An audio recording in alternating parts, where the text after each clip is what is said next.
যদি ঘরে চিকেন থাকে কম আর আমাদের বিরিয়ানি খেতে ইচ্ছে করছে, তাহলে কি আমরা বিরিয়ানি খাবো না? তাই জন্য চলুন আজকে আমরা বানাবো জুগাড়ু বিরিয়ানি।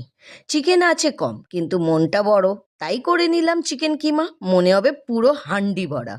এখন পেঁয়াজের বেরেস্তা, আলু ভাজা, গাজর, বিনস হাফ ভাজা। পেঁয়াজের বেরেস্তা বেশি হলে বিরিয়ানিও ইমোশনালি স্ট্রং হবে। আদা, রসুন, লঙ্কা, দই সব দেবো চিকেনের অভাবটাকে ভুলতে। সঙ্গে আমাদের নুন তো আছেই। আচ্ছা বলুন তো, চিকেন বলে কি মশলা কম দেব? না না না, বিরিয়ানি মশলা দিয়েই ব্যালেন্স করে নেব। এবার চিকেনের সঙ্গে সব সবজি মেশালাম, কিন্তু এখনো আসল ঝটকা বাকি আছে। এবার 80% চাল রান্না করা হয়।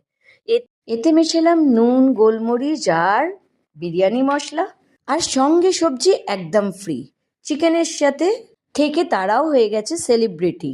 চলুন এবার সমস্ত লেয়ার বেরেস্তা দিয়ে তো সাজিয়ে নিলাম। এবার আসল টুইস্ট, দুধ, জাফরান আর কেওড়া জলে এসেন্স দুপোটা যেই পড়লো, দারুণ বিরিয়ানির গন্ধ মোমো করলো। দমে বসাবার আগে হাঁড়িতে দিয়ে দিলাম লেবুর টুকরো, যাতে দাগ না লাগে। এবার তো যাবে বিরিয়ানি দমে, আর ভাববো আমরা চিকেন কোথায়? উত্তর হবে ইমোশনেই। চলুন, কথায় কথায় আমাদের জুগাড়ু biryani ready to serve. Chicken কম, ফ্লেভারফুল আর পেট পুরে শান্তি। ভালো লাগলে লাইক, শেয়ার, ফলো করবেন।